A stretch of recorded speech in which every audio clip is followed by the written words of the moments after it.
Okay, good evening, everybody. Welcome to this another session of 51st Comprehensive Course in Echocardiography.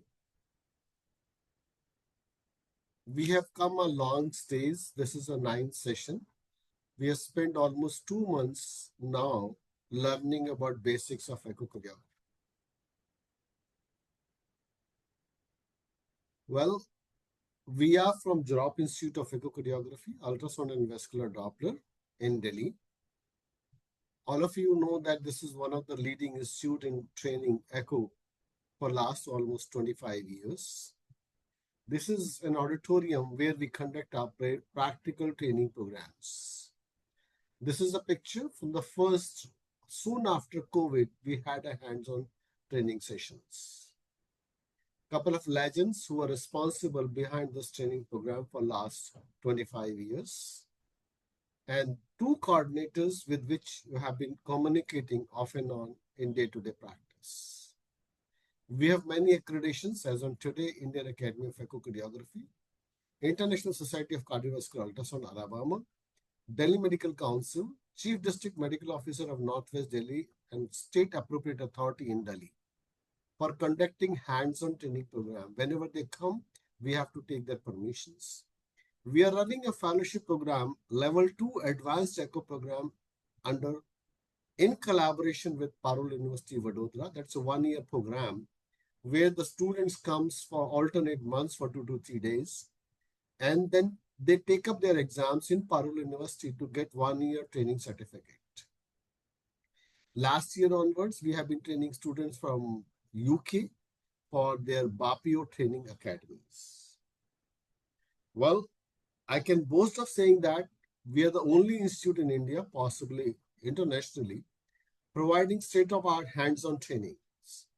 We conceptualized this idea in April 2000 to provide state-of-art, world-class training to physicians and cardiologists in India.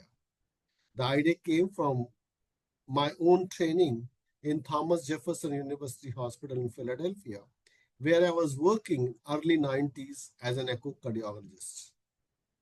Till now, we have provided more than 5,000 students at this particular training, and we are almost completed 25 years of our training in April 2025, in which your batch is.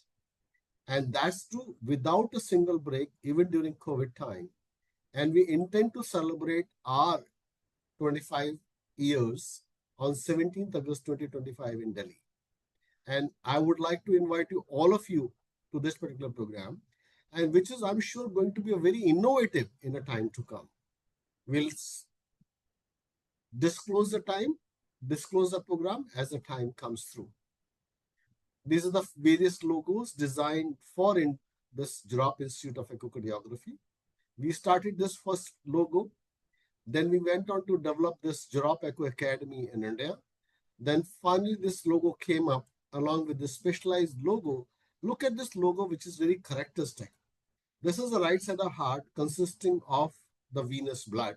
And this is the left side of the heart consisting of arterial blood with a Jorop logo in between. Well, we started with April 2000, as I said in a few minutes back. And here we are in 51st program in April 2025. And this program of 51st course, which is started on 9th of April 2025, likely to have hands-on training program either in October 19th to 22nd, maybe a little variable as the time closes by. And now, today we are going to deal with valvular regurgitant lesions. Amongst that, the most important lesion is mitral regurgitation. And the second most important lesion is aortic regurgitations. I'm Dr. Rakesh Gupta, again from Jorop Institute of Echocardiography, dealing with this particular topic as on today. I like to make it as lively as possible. That is what the aim of this particular training program is. With this few slides of introduction, let me switch on my gears to the presentations.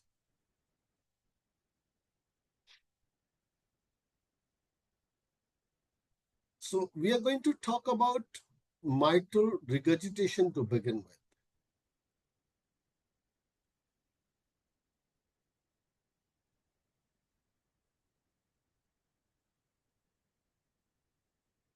Issue is why mitral regurgitation I'm trying to take to begin with. Because MR and AR, they look virtually similar as far as their evaluation is concerned. And that's true at the level 1 or a basic echocardiography. So, but the issue is we have to evaluate its severity. In the sense, we have to evaluate a person before he becomes symptomatic and severe mitral regurgitations. So, what are the main issues is we look at the morbidity and mortality, LV remodeling, surgical correction, operative risk, and hence surgery is to be planned for these subset of populations before they become really severe and symptomatic. Now look at this slide. If you happen to spend a few seconds on this slide, is as long as the patient is asymptomatic, but he is severe, the day his LV function goes down or he becomes symptomatic, his fall is dramatic. Almost 50 to 60% patients will not see their fifth birthday. So importance is we have to look at these subset of population when they are severe but asymptomatic. Same thing, almost 20-year-old slide, event-free survival. No MR versus severe MR. Look at the days, this is 1500 years. If I divide this 1500 years by days by years, it's almost 4.5 years. The person who has got a severe MR, almost 50% people, 60% people will not see their next fifth birthday. And the graph starts separating down very quickly. First year itself, you see almost 70% people are surviving. And that's more important issue is. Same heart failure with survival in MR. As the ejection fraction goes down, these people's survival becomes less and less. Now coming to mitral valve, we have to understand a very few important anatomies. What are those anatomies are? We have to look what is the annular ring. Then we have AML, then we have a PML. AML and PML, they're attached to papillary muscle through cords. We have a lateral commissure, as well as medial commissure in these subset of populations. How do they look in clinical practice? That's I'm going to show you in a couple of minutes. Then comes type of MR. Why I'm talking about type of MR is the etiopathogenesis depends on the characteristic of MR is whether it's MR primary per se or because of secondary reasons. And here are the examples for this primary MR is myxomatous degenerations, degenerative over a period of time, infectious valves, inflammatory. In myxomatous, prolapse is the most common thing. Degenerative, patient becomes aged over a period of time. They have a thickening and calcifications. Infections, endocarditis, vegetation, perforations. And rheumatic is the most common thing which we come across in our country. In congenital, we have a cleft mitral valve leaflet or a parachute mitral valve. What is secondary? Secondary is my LV dilates. Either my LV dilates because of a dilated cardiomyopathy of a normal coronaries or with a ischemic heart diseases. Very simple, because the treatment of these kind of MR is not dependent on the replacement of the valve. The treatment is dependent on the etiopathogenesis, whether the coronary artery disease or a dilated cardiomyopathy with normal coronaries. Next very important variety is like atrial fibrillations. What exactly happens in atrial fibrillation is there is absolutely no coordination between atrial contraction and the ventricular contraction. Is atria beats in own rhythms, ventricle beats in own rhythm. So what happens? During every atrial contraction or a ventricular contraction, you have a significant MR and AR. And that leads to annular dilatations. I hope you will be able to understand what is my primary purpose is. When the leaflet per se is involved, that is primary MR.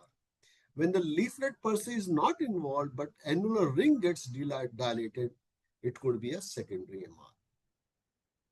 Now the question is, we have to look at etiopathogenesis, and that leads to a treatment. Like commonest thing we come across still in our country, we have developed a country over a period of time.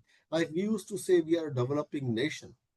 I don't think we appreciate this reason today. I said neither we are a developing nation nor we are a developed nation. If you talk of the fourth largest economy of the world and look at the countries around us, they're struggling them together, not getting anything. Their people are starving. They don't have enough water. The political clouds are horrible. How can the country develop? And we believe that we are almost in the league of developed countries. So let's look one by one examples of all these etiopathogenesis. Here is a flail leaflet, severe mitral regurgitation. What do you mean by flail leaflet? That's the important thing is when the leaflet do not co-opt with each other. One of the leaflet goes back behind the other leaflet, that is known as flail leaflet. And look at whenever you have a flail leaflet, the direction of jet would be eccentric. Here the PML is flail, so you have a severe mitral regurgitations of at the interatrial levels. Similarly, look at this, another one flail leaflet is. This jet is eccentric, and this jet is giving rise to a severe mitral regurgitation. This is a stationary image where the valve is flail, myxomatous, and produces a severe mitral regurgitations. And if you happen to have a valve which is severe and flail mitral leaflets, there is no other way to do but a surgery or replacement of this valve. Let me try to show this slide and stopping you at one point, like how does look at this flail leaflet. Correct. So this is AML, this is PML. The cooptation point is lost. This PML should have been over here. And whatever you treatment you give is not going to get corrected because there is no cooptation between these two leaflets. As it is possibly a myxomatous valve. Myxomatous means elongated hyperexcintile. And once you see this kind of a leaflet, believe my word, surgery is the only answer for these subset of populations. Then comes degeneratives. Many you must have seen this kind of a degenerative valve. Where is the AML? Here is a mitral valve. Here is a aortic valve. And look at a lot of buck or a calcium on this medial annulus of the mitral valve. There's an annulus calcification over here also. And this mitral annular calcification is because of a degeneration. First, inflammation happens, and then the degeneration happens. Same patient, degenerative mitral annular calcification with the large rounded echocentricity sitting on this particular valve. Now, this is a transesophageal echo. I'm not going to deal with this, but I'll just explain this is my LA, this is my LV, and here is that so-called degenerative mitral annular calcification. This is going to produce severe mitral regurgitation. And today in 2025, if we have these kind of a valve, look, leaflet is fine. There's a degenerative annulus sitting over here. And today, these kind of a patients will have a definitely 100% for having a surgery being done. Now, another example for degenerative. Look, this is not only degenerative, but it's a flail leaflet as well. Now, another example for fungal endocarditis. This is proven fungal endocarditis in a newborn, infective endocarditis. Surgery, nothing else is required for this patient. This is classically adult fungal endocarditis. You can look at this image. Dirty, shaggy looking bodies across mitral valve or aortic valve. Look at this dirty, shaggy looking bodies in mitral and aortic valve leaflets. Then this is perforation. Here is a leaflet, which is a coaptation point, is severe torrential mitral regurgitation. Same patient, if I've zoomed on the other side, you could see a puff in this particular patient. Obviously, this patient again needs a valve replacement. Nothing is going to make the difference in this patient. Mitral valve aneurysm. There's no way again but to do a surgery. Same patient, there's a flow into this structure. If there would not be any flow into the structure, this would have been abscess. Then very important condition which we see in day-to-day practice in our country is hypereosinophilia, which leads to a deposition of eosinophils on the leaves, lets, as well as on the apex.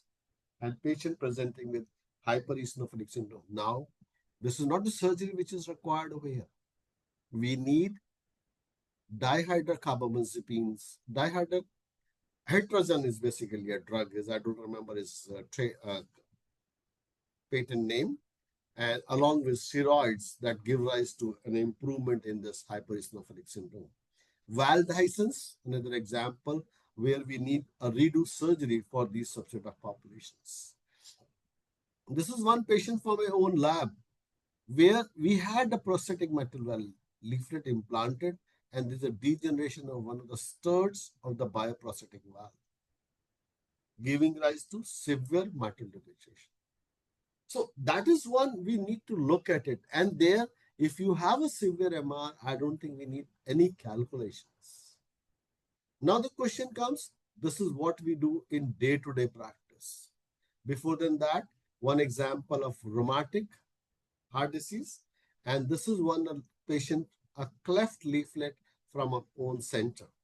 You look at the AML, which has seen a cleft over here. This is secondary to trauma during Kargil wars. Then parachute mitral valve, you see only one papillary muscle over here. And all chordates and tendons, they're attached to one papillary muscles. So now moving on to secondary mitral regurgitation. Now you can see very well what exactly the etiopathogenesis of this patient is. I don't have to tell you what is my etiopathogenesis of this my patient is. This patient is very simple. This patient has got an extensive antival MI leading to mitral valve regurgitation. So do we need to do any surgery for this mitral valve? No. We have to take care of antival MI so that MR disappears over a period of time. Then chronic, same patients, when the remodeling happens, they get a severe mitral regurgitation. Ischemic mitral regurgitation. What do they get? They get an ischemia through which the cords which are attached to the papillary muscles, they get loosened up and you get mitral regurgitations.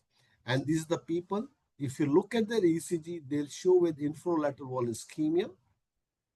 You may not find any wall motion abnormalities, but if you have a severe mitral regurgitations, and if this kind of a mitral regurgitation is present, obviously the drug of choice is not correcting the mitral regurgitation. The treatment of choice in this subset of population is obviously is a correction of ischemia. Now, look at this patient who has a normal coronary arteries. Can you see the LV which is dilated? Can you see the LA which is dilated? Can you see the RV which is dilated? Can you see which RA is dilated? And you find a severe torrential jet through this mitral valve. And this jet is of a non-ischemic dilated cardiomyopathy. Answer for these kind of populations, we need to fix up this MR. And this MR need to fix up by many other methods except the valve replacements. Then come annular dilatation because of atrial fibrillations. And this atrial fibrillation gave rise to both LA and RA dilatation, giving rise to atrial fibrillations. There's a one word which we always say, a Conda effect. What is the Conda effect is when the blood regurgitation wraps around into the LA and comes back towards the mitral valve. It means it almost wraps around across the LA and goes back as if it looks like, look at this picture very carefully, severe MR jet, which is wrapping around and going back into the mitral valve leaflets. Another important thing which you need to understand in this subset population is when this MR jet will strike to left pulmonic vein or right pulmonic vein, what will happen?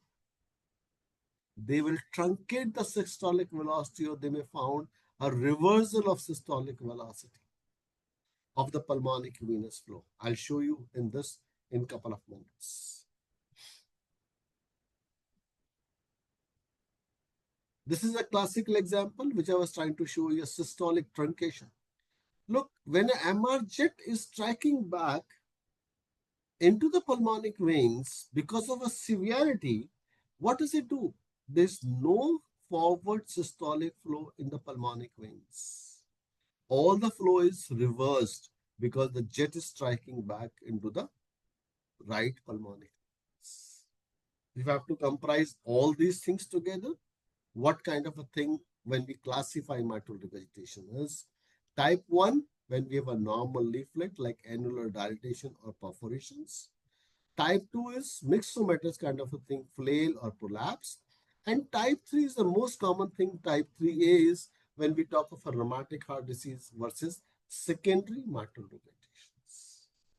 So whenever we give a report of mitral regurgitation, we'll try to say what kind of regurgitation it is so that the other person understand what this kind of a regurgitation is. I'm not going to talk to you about in detail about acute versus chronic mitral regurgitations.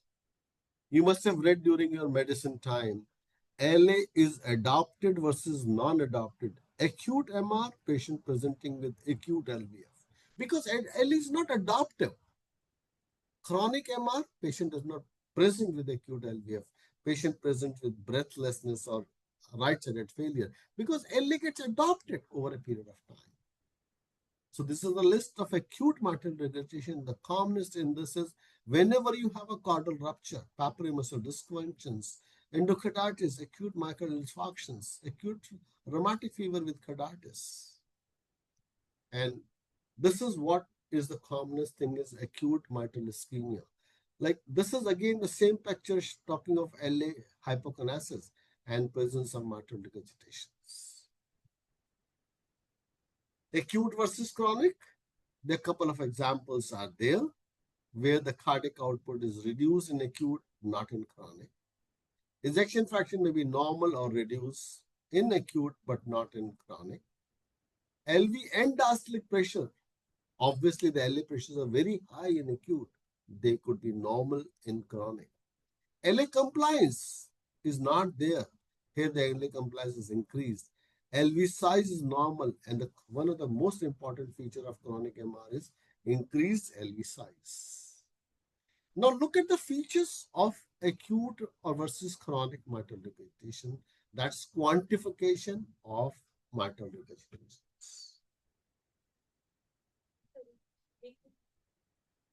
Just a second. Can you hold on for a second?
Okay, so let's move on. What is the most important feature for mitral regurgitation in day-to-day practice?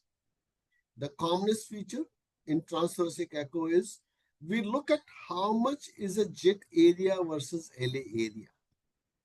So let me just show you one of the foremost example which you do in day-to-day practice. What is my basic echocardiography is? We look at this regurgitation jet. Try to trace this regurgitation jet. How much is this regurgitation jet is? And then second is we look at how much is my LA area is.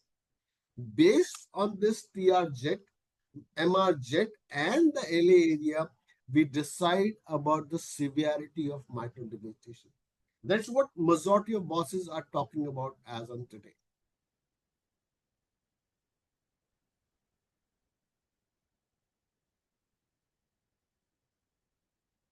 So what do? We trace the MR jet during diastole. If the area is less than 4 centimeters square, it's mild. If it's more than 8 centimeters square, it's considered as severe. On the other hand, if I look at this jet area versus LA area, if this LA size area is about, suppose it's 40, jet area is 20, then almost is 50% that we classify as severe mitral regurgitations. But the most important thing is this area or jet area versus LA area is dependent on what? It is dependent on the driving force of LV. Suppose my LV pressures are high, I'm hypertensive, I'll overestimate my jet area versus LA area. But this is the most common thing which is adopted as on today in clinical practice. Positive point of this particular phenomena is if you happen to look at the pulmonic venous flow pattern in this subset of population, if you happen to see a truncation of a pulmonic venous flow pattern in the system in these patients, then possibly you are definitely dealing with severe mitral regurgitations. Third important point of this particular phenomena is this is what I was talking about. Look, this is severe mitral regurgitation. And I showed you this is Conda effect. This is severe mitral, but it is affecting the venous flow across the pulmonic vein. So normally you have a systolic and a diastolic flow. And in severe MR, look what exactly happened. The systolic flow is almost truncated and you have predominantly a diastolic flow. That's what known as blunting, but it could be a reverse flow as I've shown you in previous slides. So what did we learn from these two slides were? We look at an area. First area what we looked was a jet area. Less than 4, more than 8. Then next thing we looked about is we looked at the jet area versus LA area. Less than 20, more than 40. And third important thing is we looked at what is the flow pattern of the pulmonic venous flow in right of this pulmonic vein, whether this is truncated or reversal. The more the chances of reversal is possibly this patient has got a severe mitral regurgitation. Let's move further. There's no flow in a systole. This truncate reversal of flow in systole. That is severe mitral regurgitation. Now comes third point at your level, fourth point at your level. We look at a jet width which is originating from a mitral valve leaflet tips during systole, and this is known as vena contracta. And how do we look at a vena contracta? Here is a patient in plaques view. Here is a jet width which is originating from the between two leaflet tips. We measure this in perpendicular fashions in plaques view and look at this width is 0.4 centimeters square.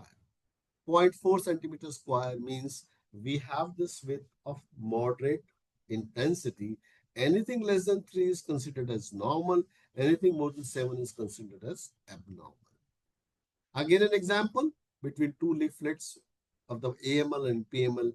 We look at this vena contracta. This vena contracta is a very, very important parameter for severity of MR.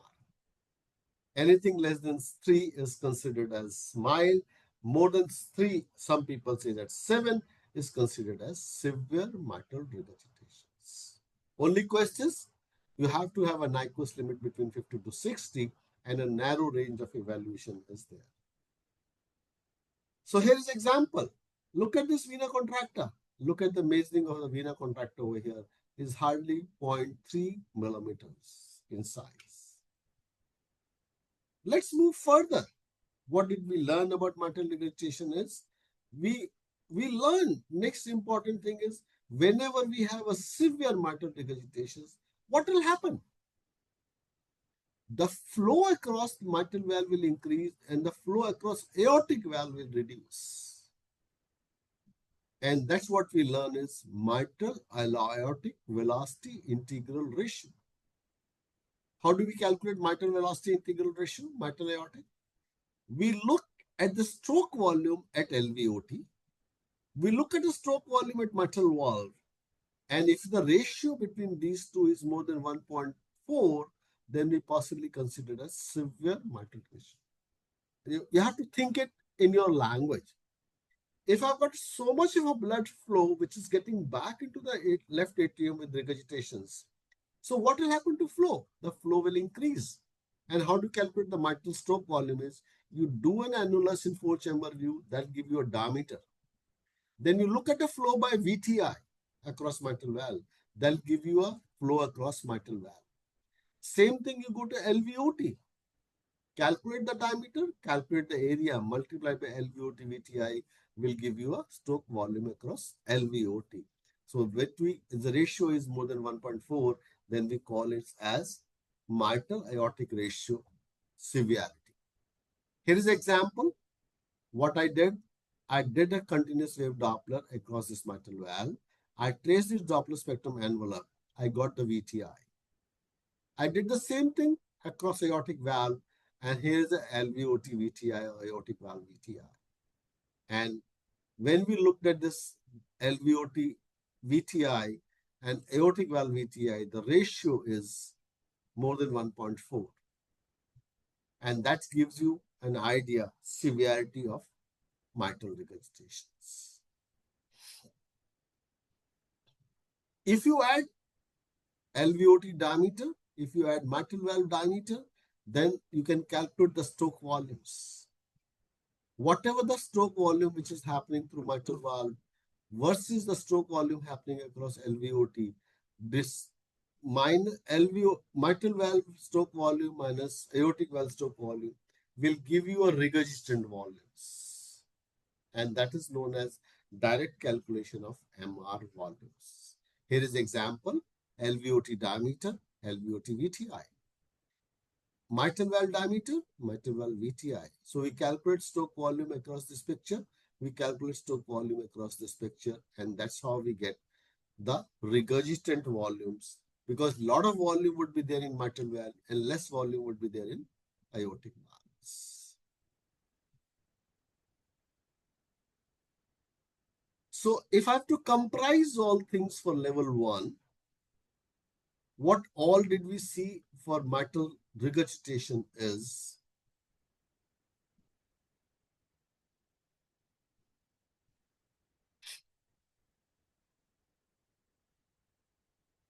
most important thing is vena contracta, jet area versus LA area.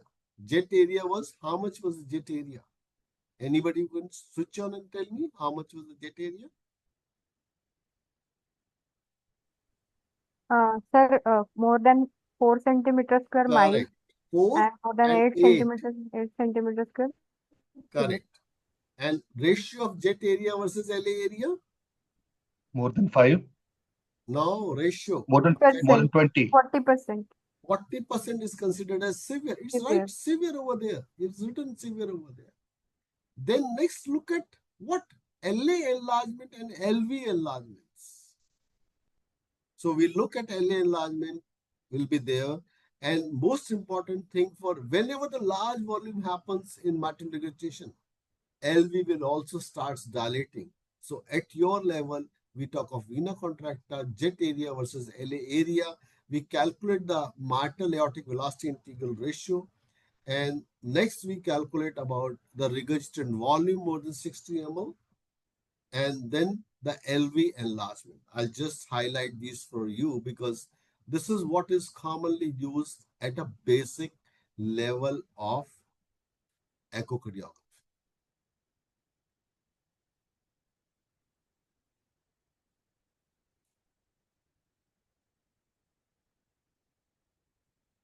And one more important thing, what you need to understand in this subset of population is we have to have a mitral aortic velocity integral ratio, which is more than 1.4 for a severity of mitral regurgitations.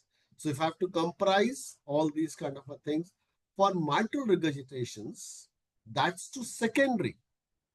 That's for rheumatic heart disease.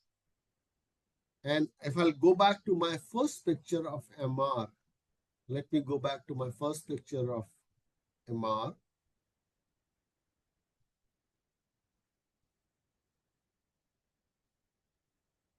Concluding it in the fashion. Suppose you have annular dilatation. This is what? This is either ischemic or dilated cardiomyopathy. Or you can have atrial fibrillation. Perforation is almost a per se primary infective endocarditis. Another iatrogenic cause of perforation is also there in our country. Whenever we are doing a balloon valvotomies, sometimes we perforate the mitral valve. Then comes excessive motion, myxomatous, prolapse versus flail. Rarely we come across. The commonest thing we come across is thickening and fusion, where we have to decide about severity of mitral regurgitations. LVLA dilatation is a different phenomena altogether, because this LVLA dilatation could be again from a number of various reasons. So what we need is a thickening and fusion. Commonest thing is mitral regurgitation. In our country is rheumatic heart disease. And if I'll comprise all those 5 factors together, the commonest thing what we look at is a jet area.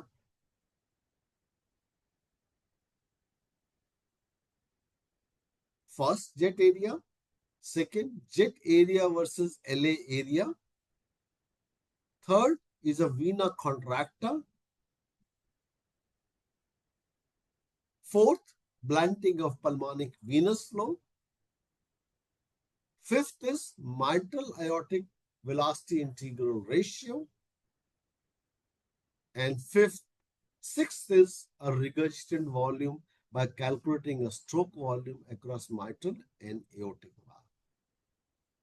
7, LV dilatation. So if you remember these 7 points of mitral regurgitation, I'm not saying for 100% you can do it, but at least you can do it in almost 70% of our population, 80% of the population, the correct severity of mitral regurgitation. I'll stop at this point and take up your questions because there's so many slides in this, which is not of your level to talk about. So you can raise your hands, and with this, I'll be able to answer your number of questions. The first question comes from Dr. Muzaffar Ahmad Naik from Srinagar. Dr. Muzaffar, please go ahead. Good evening, sir. Thank you for the lecture. And once we see the vena contracta, you have shown that it is the likely the PLAX view. Correct. We are doing, yes, sir, PLAX view. And once we go for a jet area, it is the apical 4 chamber. I hope so. It jet is area apical 4 chamber view. PLAX view is always used for vena contracta, whether it's aortic or mitral. okay, sir. So we are using Doppler there.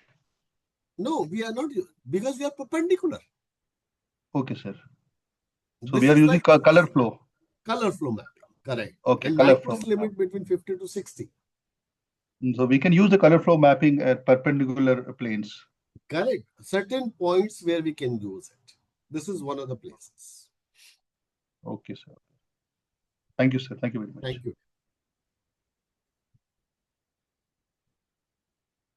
Anybody else? Qasim Ali. Go ahead, Qasim. Sir, good evening, sir. Good evening. Sir, when we called, sir, trivial MR or mild MR, what is the difference? And many reports written, sir, trivial MR.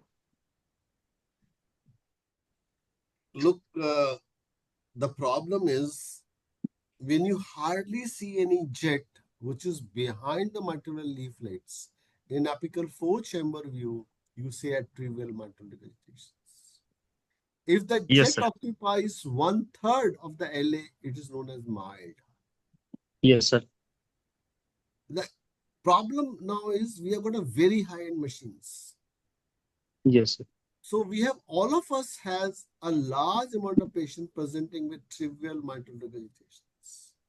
So Yes. what we do in our lab, we say trivial, insignificant mitral regurgitation present. Yes, sir. Correct? Yes, sir. All right. Let's move to Dr. Veena Bang. Sir, can you please explain again where for vena contracta we should measure from where to where? Matlab when we are getting the color flow, so from where to where we should measure for vena All contracta? right. Give me a second.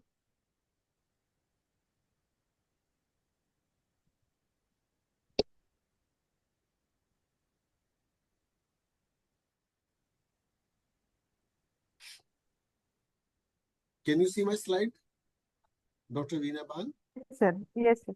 Okay. I'm giving you something different now. Look, this is my reverse plaques view. This is not the normal plaques view, correct? Yes, sir.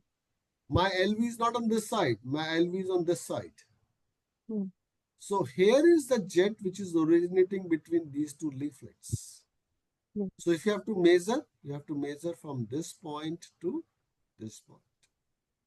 So when the valve is maximally open, that time we measure that jet, and Valve is never maximally opened. How it's can the valve be open? regurgitation. Valve will open during diastole, not Diastole. systole. Yeah. Yeah. So whatever the jet which is originating between the leaflets of that particular valve during diastole, during systole, that is what is vena contracta. Let me show you Okay, one sir. more example. Yeah. So this is, look at my arm systole.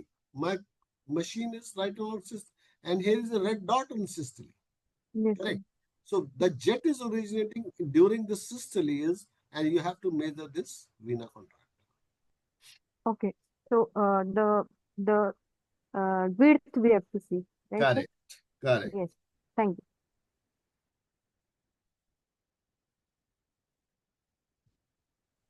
So next is Dr. Mal. Hi, sir. Good evening. Thanks for the wonderful lecture. Sir, I intend to ask, would we have a separate class on mitral valve prolapse, or like are we dealing with We'll have a it with? prolapse. We'll have Okay, prolapse. so I'll ask it then itself. It's fine for now. All right. Dr. Deepak. Good evening, sir. Good evening. Sir, that systolic truncation in pulmonic veins, can you please explain with the normal thing and with All right. MR, if you have pictures? Sure.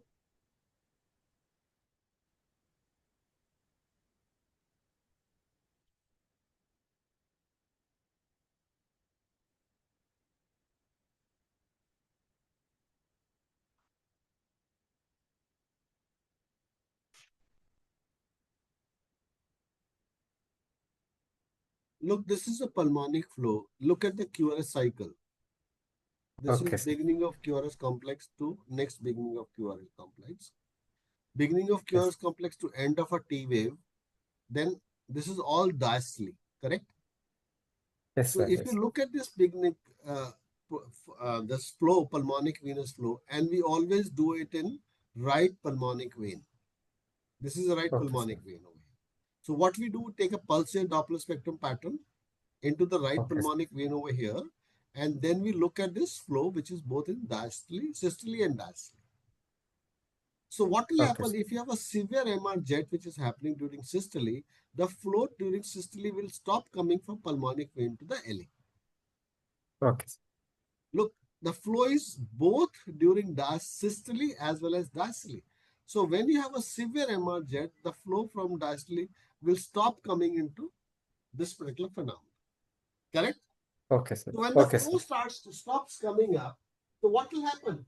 There will be either truncation or reversal of flow During systolic. in Okay, sir. systole. So what will happen? Truncation will look like this is truncation. Look, the systolic flow Okay. is less as compared to diastolic flow. And in next picture, there is no systolic flow. You find a systolic flow in the lower down. Okay, sir. Okay. Now look at it, Okay, compare sir. this picture. 1, 2, 3. Okay, sir. Correct? Okay, sir. Okay. All right. Thank you, sir.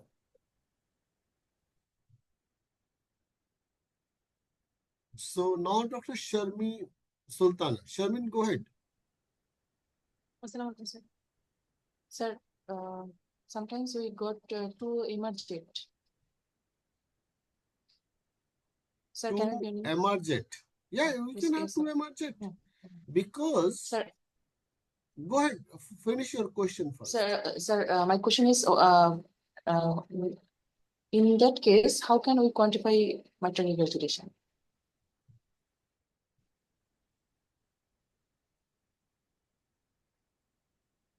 You said two regurgitation jet are there. In that case, how do you quantify mitral regurgitation? The best possible way in this kind of a patients is this one is two dimensions way where we add all two vena contracta into that. Sum up the vena contracta. Did you get it, my point?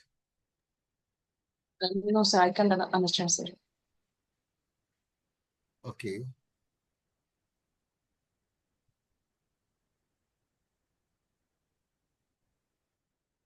This is one vena contracta.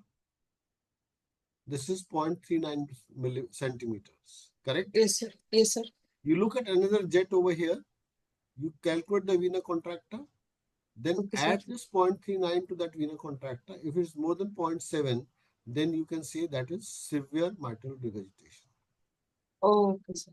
1. Okay. Now let me get to another one. 3 dimensions echo. I did not touch this topic because it was not at your level. So what we are doing now is we are looking at 3D ejection, 3D area. So what we are doing in 3D area. Now look, this is a mitral regurgitation which is happening over here. Why the two jets are seen? Because AML and PML are three cusps of the mitral area. A1, A2, A3, P1, P2, P3. So you can have a jet between A1 and A2, A1 and A1 and P1, A2 and P2. So you can find two different jets out there. So what we do is we'll take a cut section right in 3 dimensions over here and then freeze this image. Once we freeze this image, we have this area of a jet which is originating from the regurgitations.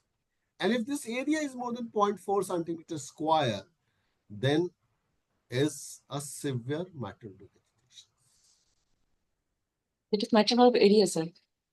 It is area. This is not centimeters square. This is area of the regurgitation jet by Area 3 of dimensions. regurgitation. Okay. Okay, sir. Okay, sir. So that's how we use it. But at the same time, suppose you have got two MR jets. Your LV is not dilated, your LA is not dilated, you do not have any significant MRTR, a jet area versus LA area. Your jet is very trivial. How is it going to make a difference? Then it's trivial or just. Yeah, just say two MR jets are present. The same happens number of time in in tricuspid valve.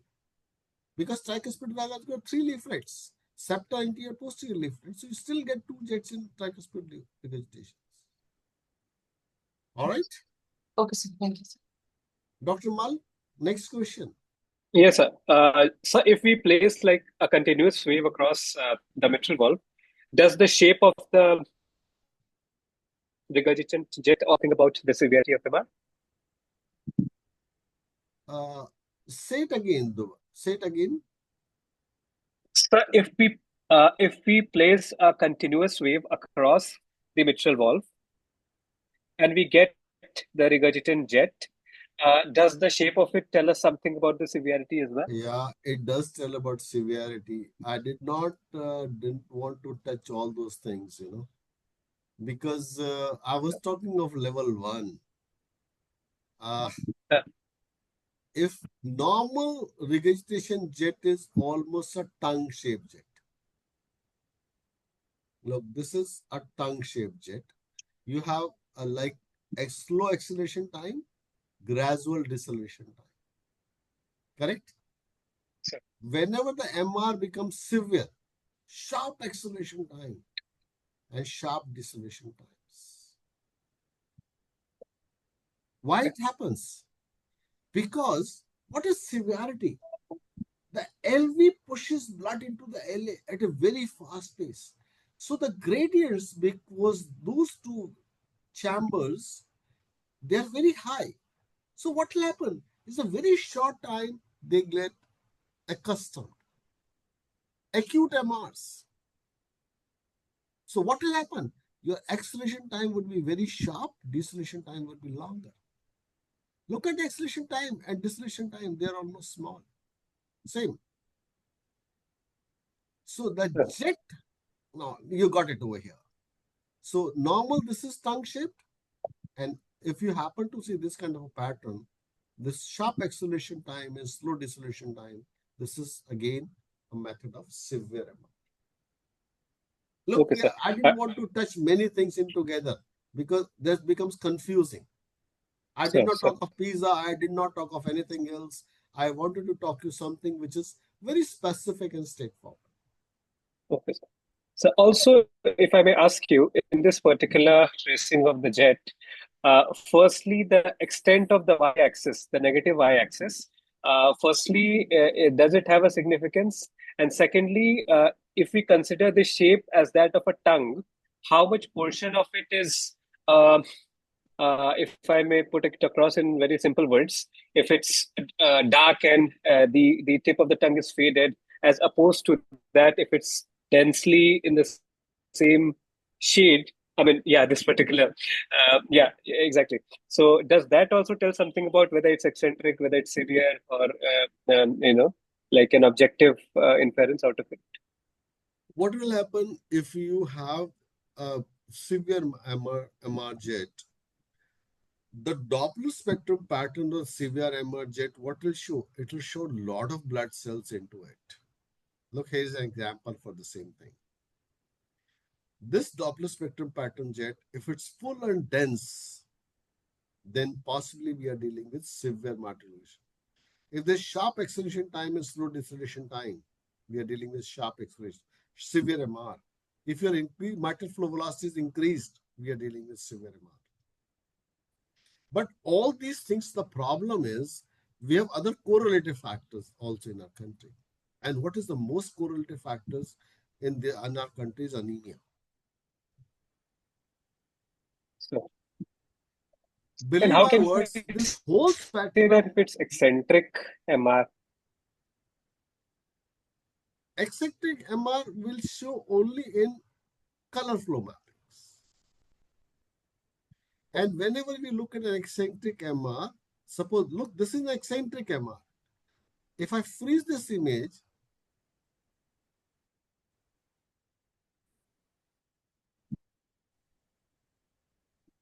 all right. Now look, if I trace this image over here in this eccentric MR, so this is all the jet area, correct? And this jet area may not be 4 centimeters square. Then if I calculate this jet area versus LA area, it may still be smaller. So whenever we look at eccentric MRs, we add one more plus. We don't call them as mild, moderate, severe. we say 1 plus, 2 plus, 3 plus, and 4 plus. If I've got an eccentric MR with moderate, I'll say 3 plus. I hope you got the answer. Yes, sir. Thank you. So anybody could, let me ask somebody who can tell me, look, this is all we have learned by now. So I'll just pick up Dr. Abhijit More. Dr. Abhijit, you have to unmute yourself and tell me what are the points I told you about severity of MR.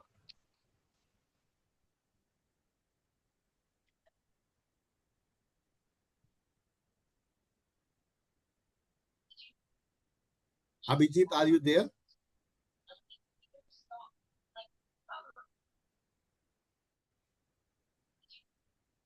Hello. Dr. Abhijit, are you there? Tell me the points. Yes, sir. What are the points did we Yes, sir. talk about severity of MR?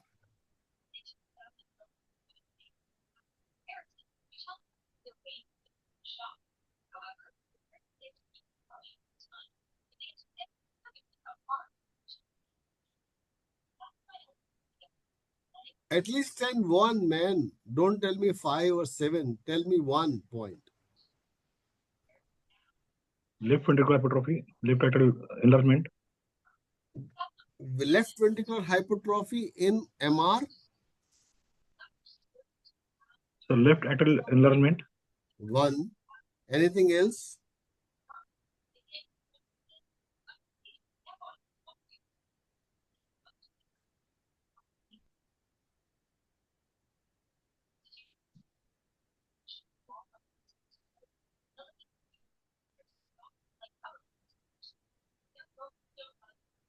All right. Dr. Abhijit, you got 1 out of 10.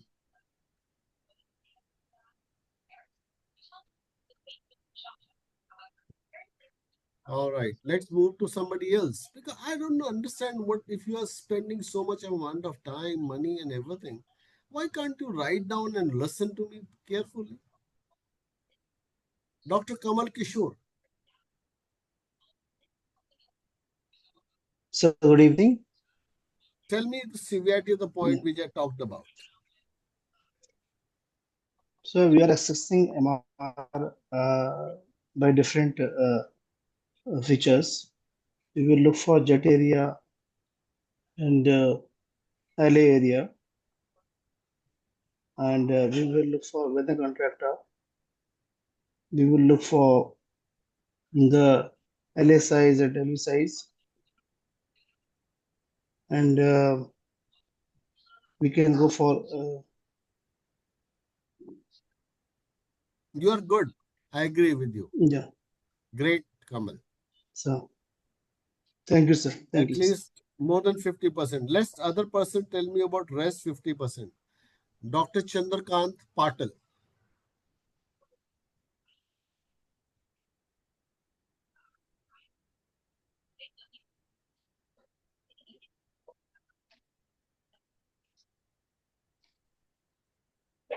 Dr. Patil, are you there?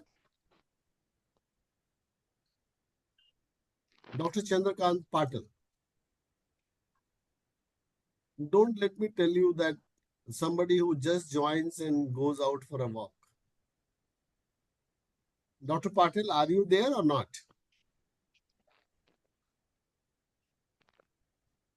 All right. He's absent, I believe.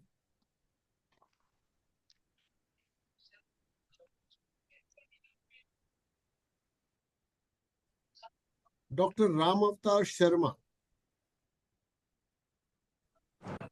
Yes, sir. Good evening, sir. Good evening, Ram Avatar. Your friend Yes. colleague told about 4 points. Dr. Yes, Chandrakant sir. Patil has come back. Let me see where is. He says not able to unmute. All right. So I'll unmute Dr. Chandrakant Patil first. Now unmute.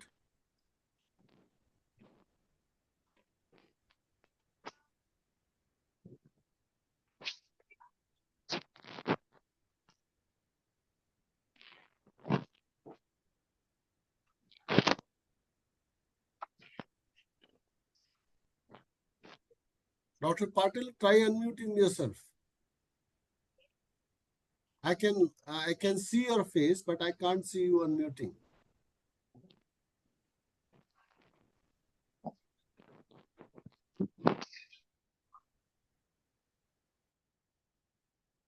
All right, you can write in chat box. What are the other points you left? Print in the chat box.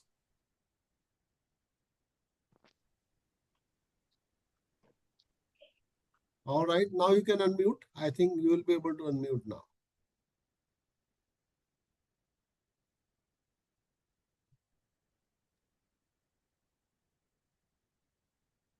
All right, write in the chat box.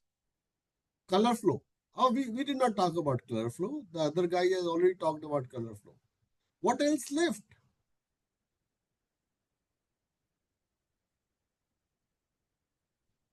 Not good, man. Let me move on to somebody else. I'm sorry.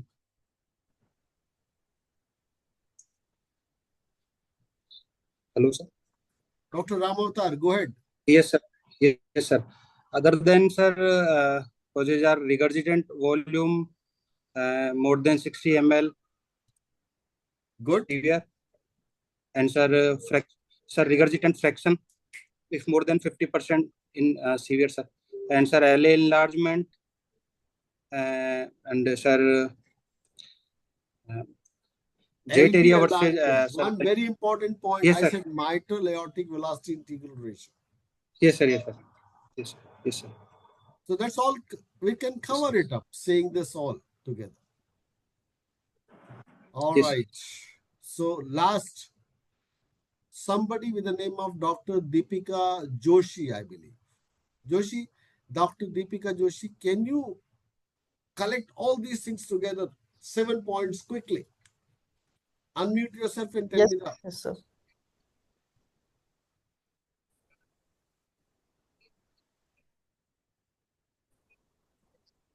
Yes, sir. Good evening, sir. Good evening. Yes, sir. So, am I audible? Perfectly audible. So, in case of good evening, sir. In case of severe MR, the vena contracta it will be more than equal to 0.7 centimeters. The regurgitant volume will be more than equal to 60 ml. The regurgitant fraction will be more than equal to 50%. There will be an LA enlargement which will be moderate to severe, and there will be LV enlargement which will be present, and the central jet will be 40% of the LA area. Correct. Anything else? One more important point, like vena contracta as well as mitral aortic velocity integral ratio. Yes, Good. sir. Vena contracta more than equal to 0.7 centimeters. Correct. And mitral aortic velocity integral ratio more than 1.4. So Vicus limit is also there for 50 severe 50 to 60. Vicus limit. Correct. Great. Truncation of systolic Wonderful, Shushma. God bless you. That is very important point. If somebody has got a severe MR, and this has been highlighted by many times by European Association of Cardiovascular Imaging, and believe my words, in my practice also, I don't have a case right now. I can show you that these things make a lot of difference. I'll put in a very simple example. One child came for echocardiography 3 days down the line. He was running fever. When we did an echo, everything was normal, but the pulmonic venous flow was almost a meter per second. Right pulmonic venous flow was meter per second. Left pulmonic venous flow was hardly 20 centimeters. Normal is 30 to 50 centimeters, 30 to 40 centimeters. Can any one of you can tell me what is the reason why this patient has got a pulmonic venous flow close to 1 meter on right side and 20 to 30 centimeters on the other side? Because of fever, there is hyperdynamic circulation. But it will show both of them, Meena. Why So one the more? jet, whether the jet which is get eccentric, if it is pointing towards one of the side, can it cause? No. there'll be a difference of hardly 5 to 10. Yeah. One was 1 meter, other was only 20 centimeters, 30 centimeters. So maybe pulmonary vein atresia. Pulmonic vein atresia. There is no pulmonic vein. Fever, recent cause. Sir, embolism. There's no MR. Embolism. Pulmonary embolism. Sir. No pulmonary embolism, man. No. Pulmonic venous flow. I'm not talking pulmonic artery. Venous flow. Man, that person was having that. So maybe some leaflet. No. Think out of the box. Clinical practice. Think out of the box. Just a second, sir. Pardon? Eccentric jet. AV malformations. No. Eccentric jet. No. Sir, any septal defect? No. Sir, any flyer, leaflet or any vegetation kind of thing can stuck over there. No. Fever. Fever. Not related to heart. Okay, let me give you a clue. Sir, tachycardia? No. Sir, can patient have pneumonia, sir? Elaborate. Pneumonia, sir. Elaborate. KRDA, sir. KRDA. Pardon? Sir, pulmonary vein carries the oxygenated blood from the lungs. Elaborate. Sir. One will have more Sir, flow, sorry. other will have less flow. Why one will have more, other will have less? AV malformations. No. Lyme's disease. What's that? अरे तो छोटा भी सोचो, मोटा ही सोचो. Lyme's disease. The guy was having right side pneumonatic patch, left side pneumonia was there with a left pleural effusion, completely collapsed lung. Yes, sir. Yes. The collapsed lung, there's no venous flow. Left side. Yes, sir. Right side, Yes. inflammatory lung, lot of pulmonic venous flow. Could be some pulmonary edema, heart failure also. Pulmonary edema, heart failure will not show increased pulmonic venous flow. Pulmonary edema, heart failure will show severe MR and truncation of pulmonic venous flow patterns. Sir, how come it's right-sided pneumonia and left-sided effusion, sir? Bilateral pneumonia was there. Left-sided effusion led to almost collapse of a lung. Yes, sir. Parapneumonic effusion maybe, sir. Large effusion. I'll show you the case next time.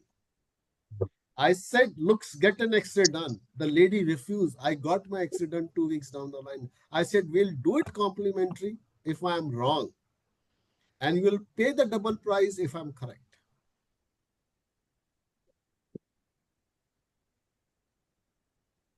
So echo is not one. Echo, you have to scratch your brain, man, together. And that changes your life completely. And we did an X-ray, left side lung was collapsed completely. Child was hypoxemic, 92% saturation.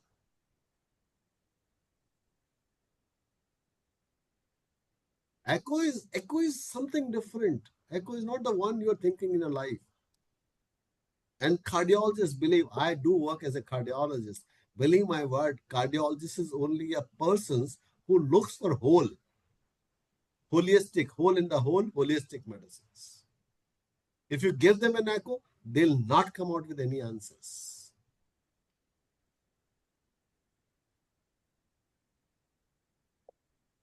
I'll show you the case next time. All right. So let me move on to the next topic because that's almost similar like this. I'll not be spending more time on that. So let me go back to my aortic regurgitations.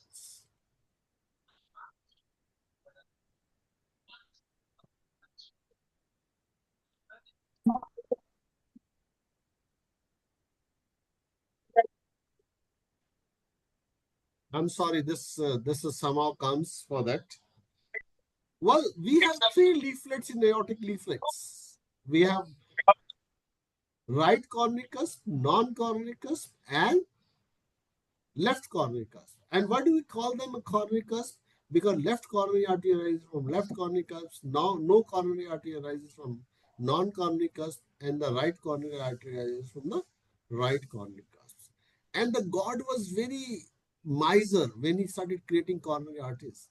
He could have created another one. What's wrong about it?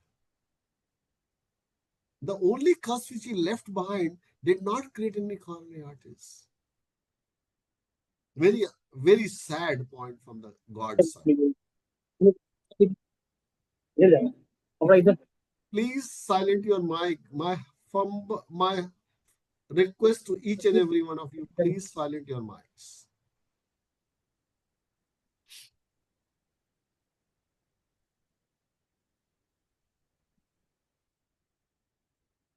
So let's look at the causes again.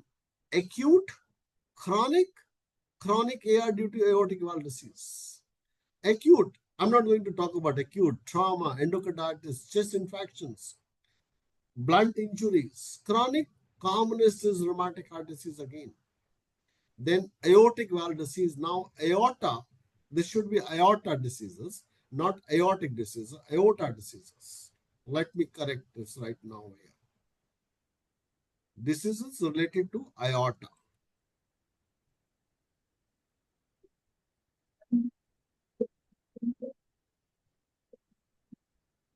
I'll be trying to show you one by one examples for all this again. Because everything is dependent on etiopathogenesis.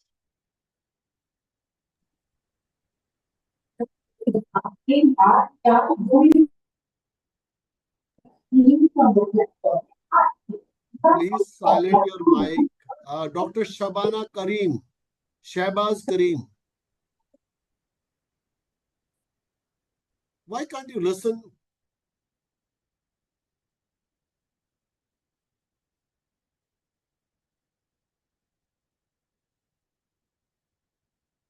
And one more variety of aortic regurgitation, post-LVAD implantations. So this is aortic regurgitation. Do we need to do anything for this? It will be always a severe aortic regurgitation. Surgery is the answer.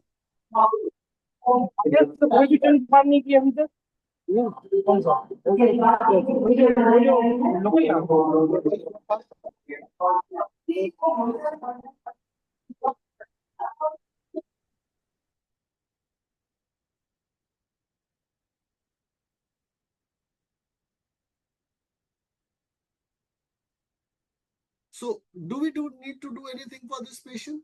Obviously, if you have infective endocarditis, answer is surgery.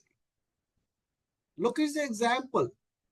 Anybody can open your mic and tell me what is the problem with this patient. Look carefully these images. Now time to open your mic and tell me the images. What is the reason? Dr. Priya Brata. Can you unmute your mic and tell me? Yeah, go ahead. Tell me what is the reason.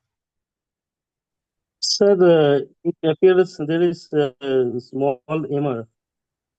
Small what? MR. Small MR. It is there. I'm talking of aortic valve. Sir. Small aortic regurgitation is there. Yes, sir. Cusp. We cannot see the cusp. What cusp? So dilated LV. No. Sir, ARZ root is is dilated. coming on. Yes, sir. Root is dilated LV. Aortic root is dilated, sir. Now look very carefully.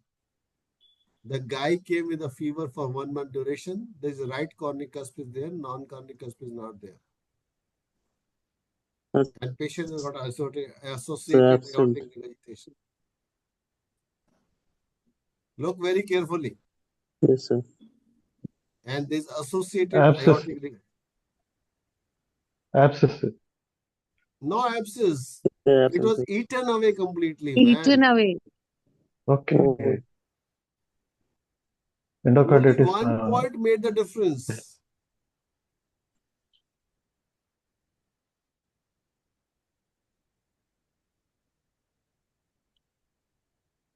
Vegetations, again. Aortic valve vegetations. Look at the vegetation over here. Look at the vegetations. Sir. Dissection of aorta. God has given us only one aortic valve. Here we have got two. Whenever you look at two aortic valve, think of dissection of aorta. Dilated aortic root with severe AR. And here is a flap of aortic dissection. You can see a flap over here. You can see a severe AR.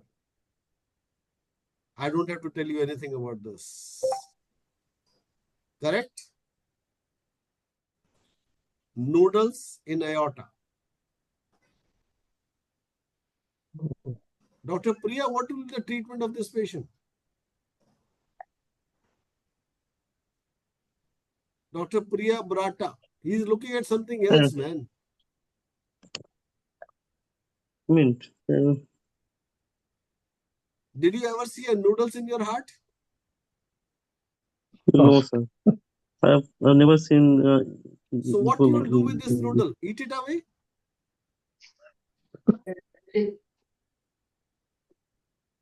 Suppose you get this patient, what you will do with this patient? Sir, I'll call you. I'm sleeping. My phone is off. I have no idea. Man, this is dissection of aorta. You have to pick up a patient, rush immediately to surgical room. There's no time left for anything. This guy will die at any time. So what surgery will be done? This is a dissection flap.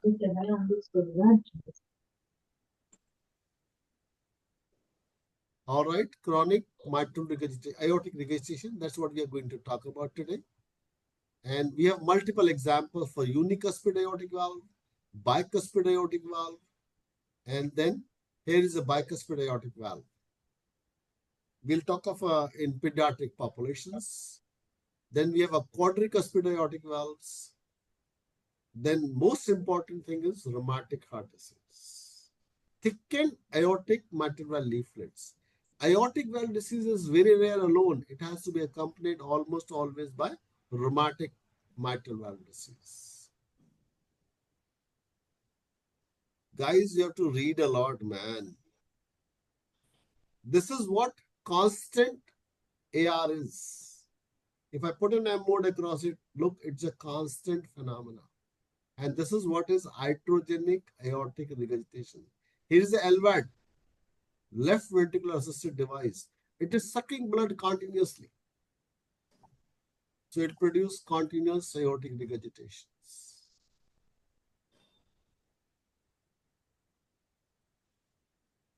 So let's look at what are the way of looking at aortic regurgitations.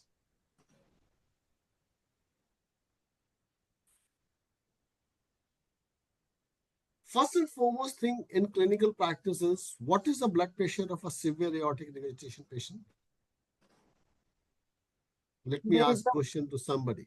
There is Wide pulse pressure. So Veena, what will be the blood pressure? somewhere like 150 by 50, like that. Correct. So if you do not have a wide pulse pressure, think that AR is not there. And that's what my first take-home message for any aortic regurgitation is. I always take a blood pressure if I get somebody of a severe aortic regurgitation. And you must have read in your medical college, DeRose's murmur, collapsing pulse, many things. I'm sure none of you must have read at the time. Except a few girls. Boys, they were looking after for the girls at that time. Then next comes the most important thing is, this is what is a very important phenomena is, we look at the jet width oblique LVOT height. Look what we did over there. We look at a jet area versus LA area. Now jet area is converted to jet width oblique LVOT height. So what do we do? This will be a diastolic phenomena. We look at the jet width at the level of LVOT. we look at the jet width at the level of LVOT. So here is a LVOT. So we measure LVOT. And when do we measure LVOT? Anybody will tell me? Systole or diastole? Mid-systole, sir.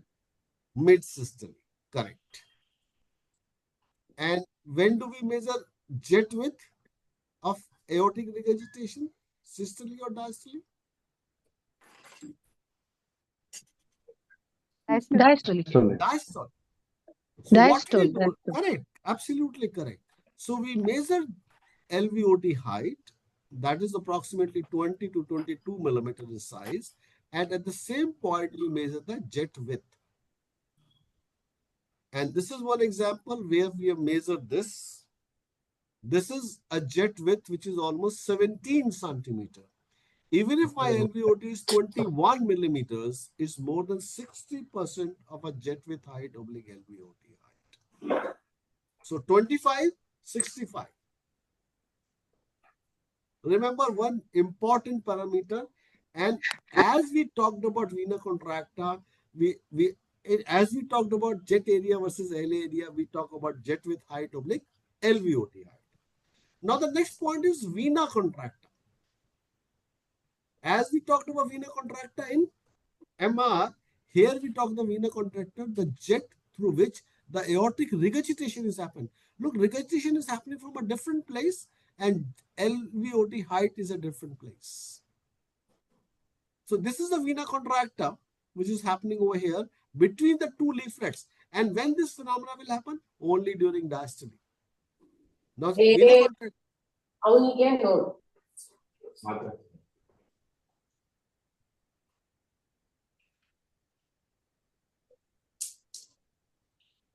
Abhi ನೀಟಾಗಿ ಹಾಕಿದೆ ಅದು ಒಳಗೆ ಹಾಕಿ ಮುಂದಂಗ್ ಹಾಕ್ಬೇಕು ಒದ್ದೆ ಮಾಡ್ತಾ ಅದನ್ನ ಹಿಂಗಿಲ್ಲ.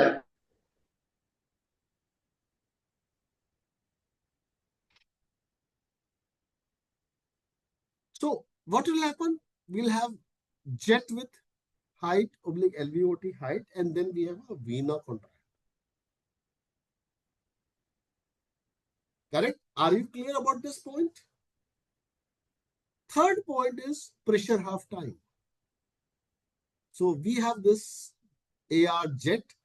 We do a continuous wave Doppler across 5-chamber view, and then we have a dropout from one point to the other point. They'll give you a pressure half time. More than 500 normal, less than 200 severe. And last and the foremost thing is holodiastolic reversal of flow in descending aorta. Because if the AR is severe, lot of blood goes back into the LV. And this is what is known as holodiastolic. You put your pulse wave Doppler spectrum pattern in descending aorta and you put trace this Doppler spectrum envelope. 22 millimeter, 22 centimeters is VTI and end diastolic velocity of 22 centimeter, which is known as holodiastolic. Look, this is all diastolic phenomena. We see a jet over here. And last point is what we see is dilated LV. So let's compare with MR. I understand you read, all of you read very good MR. We talk of jet area versus LA area. So jet with height oblique LVOT height. Vena contracta, vena contracta. Correct? Then what next? Then we have pressure half time. And last is holodiastolic reversal of flow in descending aorta with LV dilatations.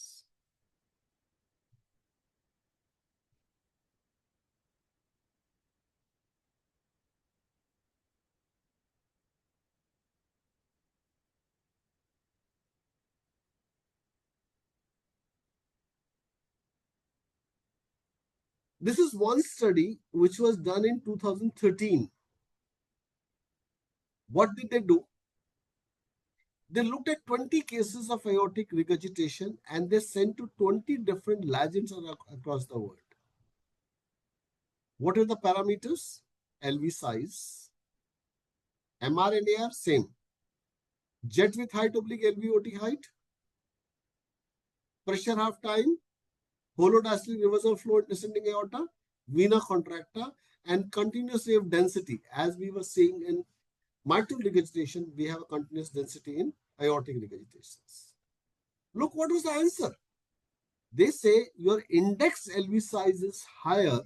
That is the most important parameters. Dilated LV.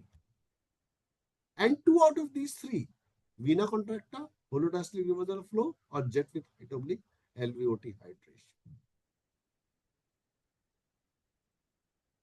So if I have to comprise these things for all of you, at this level, what I need to tell you is, you need to look at the first LV size, dilated, more than 32 millimeter per meter body surface area.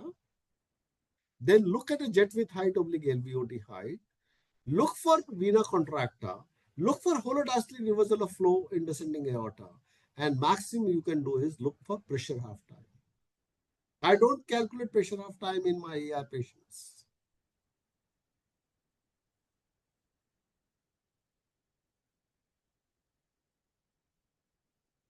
What do? I do these 4 parameters. So let me go and comprise all these things for you. This is like something which is much ahead of your caliber and level.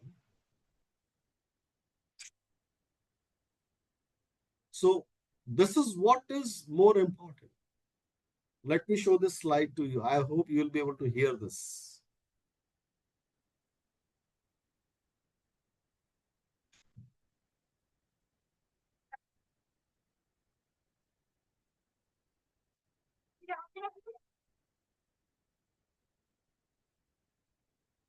So let me stop over here and I'll ask you a couple of people what all you have learned in aortic regurgitations.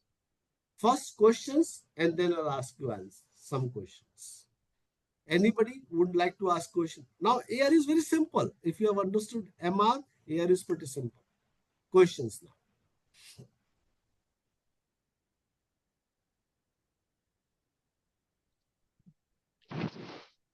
Veena Bang. Go ahead, Veena. Sir, descending aorta, we are going to see in suprasternal view. Correct. Pulse wave, descending aorta. Okay. Tajinder Kaur.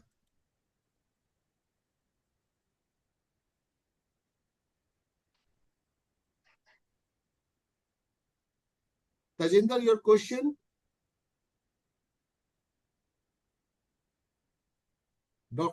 Dr. Mal. Hi, sir. Any importance of suprasternal view with respect to AR aortic dissection? That's what suprasternal view is used for descending aorta. We are talking of thoracic descending aorta. Now the new guideline says abdominal descending aorta. If we happen to see abdominal descending aorta showing severe holodiastolic reversal flow in descending aorta in abdominal aorta with VTI of 22 and diastolic velocity of 22, forget about everything in the world. It is severe AR. So, okay, sorry, I think I missed that part, sir. We do estimation of that in the suprasternal view, is it? Yeah, correct. Suprasternal descending aorta. Okay. So we make the window in the suprasternal view itself. Correct.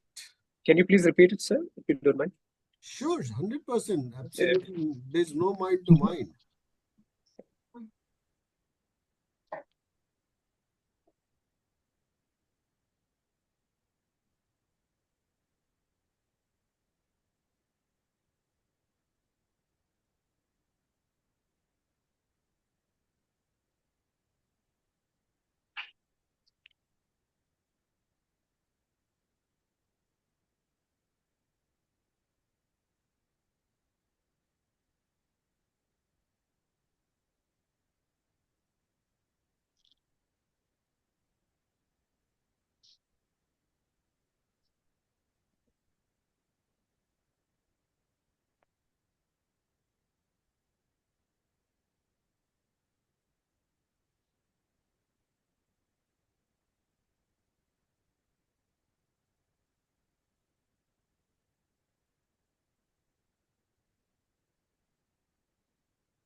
Look, this is arch of aorta. This is ascending aorta. This is arch. This is descending aorta. Correct? And this is a picture which talks about holodiastolic reversal of flow and descending aorta. Now, can you see this all red color going back? This is pulmonic artery. If I keep my sample volume over here, that's what I did. I keep my sample volume here. I'm getting holodiastolic reversal of flow and descending aorta. If you trace this up, you get velocity time integral and diastolic velocity, then you get by looking over here. 22 centimeter, 22 centimeters. And diastolic velocity 22 centimeter, VTI 22 centimeters. It's severe aortic regurgitation. Clear? So are we tracing it starting from point number 1 and eventually to 2 and then going further We are beyond? tracing from diastole. This is okay, just the this is diastole. Okay, forward yeah. flow. This is Correct. reverse flow. Yes. Thank you. Systole will have forward flow. Diastole will Yes, have sir. Correct. Yeah. Correct? Yes, sir. All right. Normally, there will not be any flow in that, right? Normally, how can you have a flow in that unless until you have got aortic regurgitation? Yeah. Where the Normally, regurg flow will go back in LVOT. There could be a reversal of flow. Tell me in which condition? PDA. Could be. Anything else? You are close by. PDA is one shunt. Suppose you have another shunt, aortopulmonic windows. Okay. Where? Sir, sorry. Go ahead. There's an outlet of blood flow with the reversal flashes. So why did we trace the usual jet, the normal aortic jet in that particular graph in the first place? It's a quantitative measurement. Like whatever we talked about, this is based on many studies. Like people have done a volume study in those patients with severe aortic regurgitation. They found, but if you have a velocity time integral, reversal velocity time integral more than 22 centimeter, they feel that was a more chances of having a severe aortic regurgitation. No, I mean to say, like when I was asking you about the question, if we trace from point number 1 or point number 2, so there was a set of readings. There were a set of readings with tracing of the usual aortic wave as well. So why did we trace that in that particular image, in that particular graph? We did not trace that. Let me go back and show you. But there were readings on the top left of the screen. Systolic flow. We did not trace for a regurgitation flow. What inference did we get from that particular systolic flow? Was it important with respect to that particular case? Or all right. I'll give you an answer. Okay. Suppose I've got a severe aortic regurgitation, what will happen to my forward flow? Should decrease? Increase. Oh, yeah. Okay. Yeah, it should increase. Yes. The paradox, it should increase. Yeah. So I was like, whatever we trace number of times is like we want to be sure what we have been doing, Yes. Okay. Look, most important thing in our lab is like we are almost getting about 25-30 cases every day. And the days which are simple, we get about 15. And out of those 15, 17 or 20 cases, believe my words, the normal cases only 1 or 2. 10% or 20%.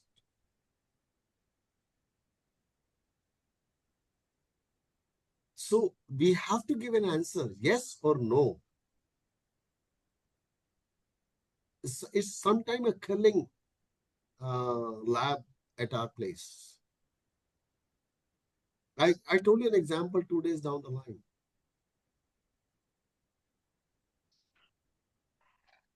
We were scratching our head how it can be possible.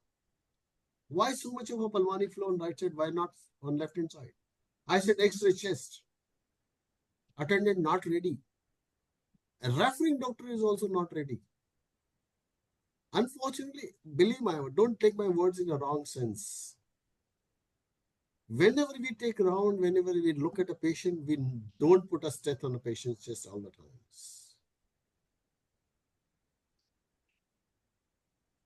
I said X-ray, and that got an answer. It's happening virtually every day in our lab. Patient of severe aortic regurgitation, BP 120/80. Severe mitral regurgitation.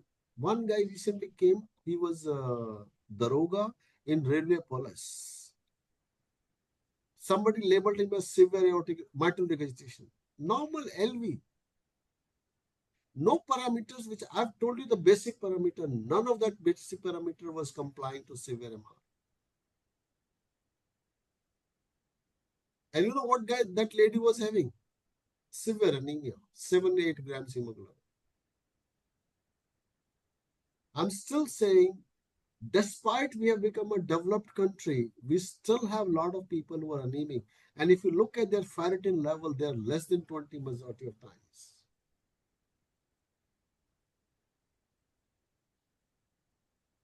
And no lab does a ferritin level because ferritin levels are costly. They'll do irons. Iron has got a wide applications. So you have to put head, and for physician, there cannot be a better modality than this echocardiography.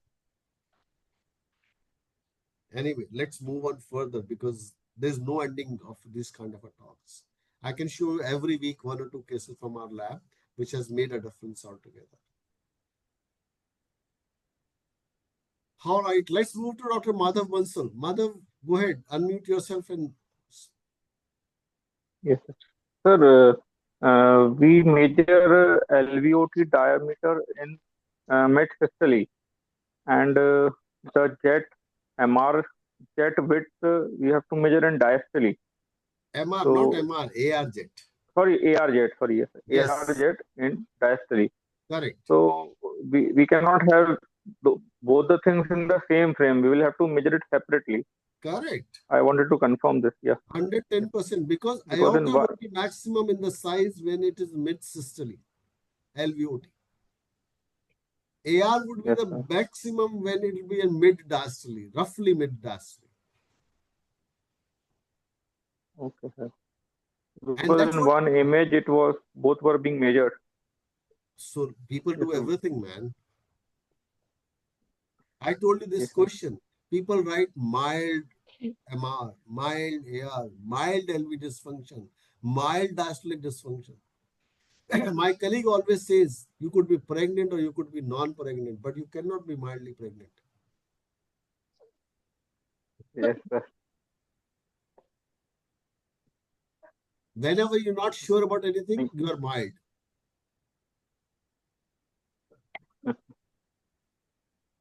Yes, sir. Thank you, sir. All right. Anybody else? Or it's my turn to ask questions now?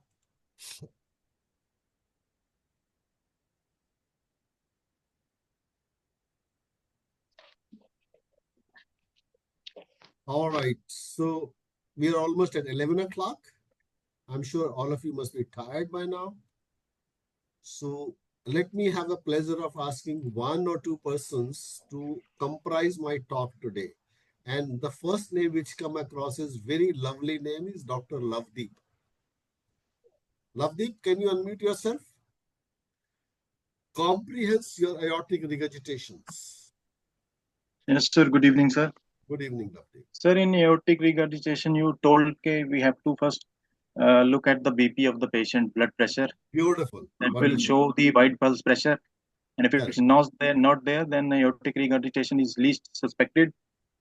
Then if we have to quantify the aortic regurgitation, we have to go for the jet width oblique the LVOT height. Go ahead. Perfect. Yes, sir. More than 65% is severe for this, sir. Correct.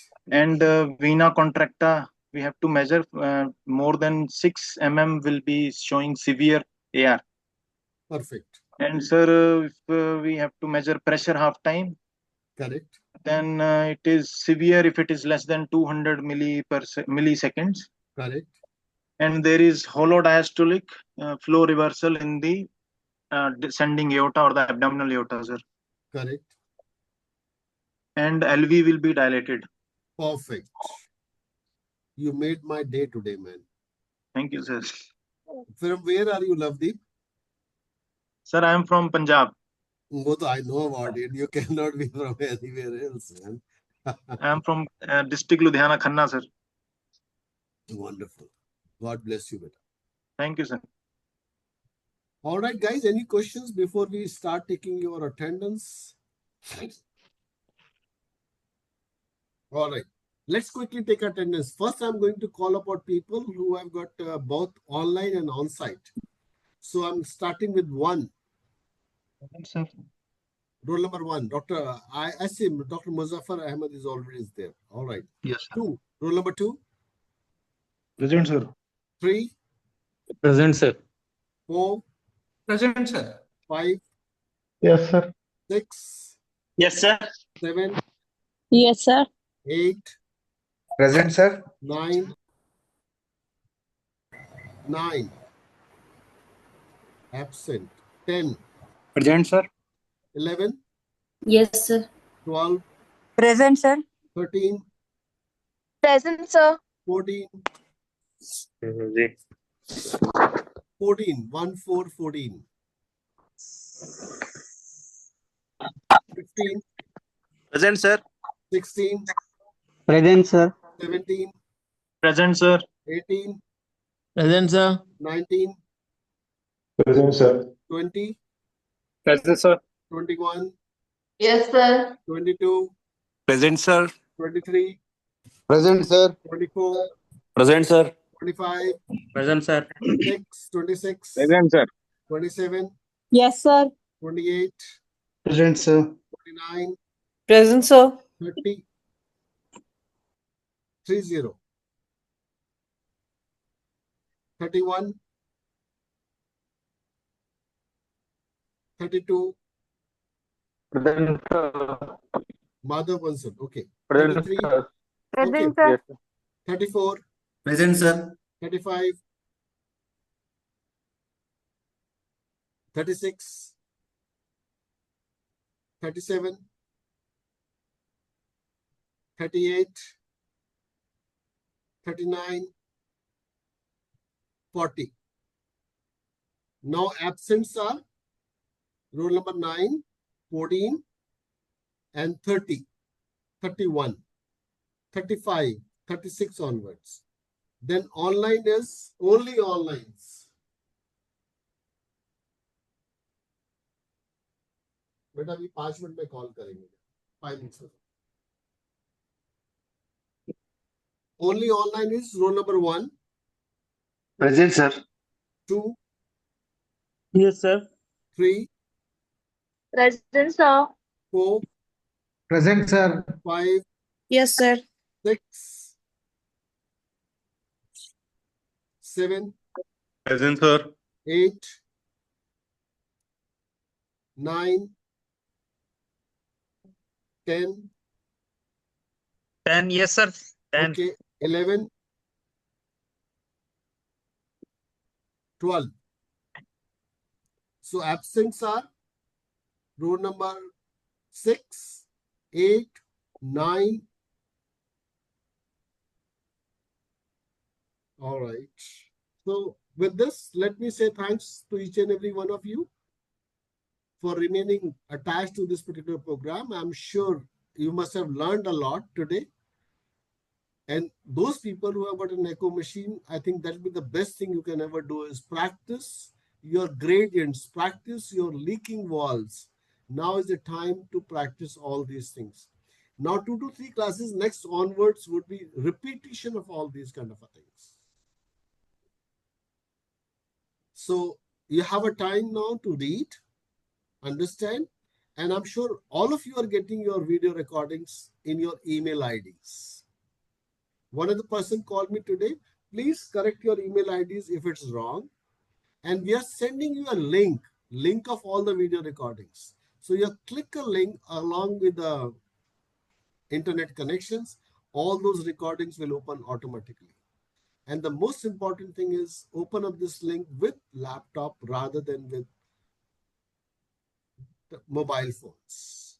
With these few words, let me say good night, Shabba Khair, stay safe, and see you next week with another episode of 51st Comprehensive Course in Echocardiography from Jorop Institute, Delhi.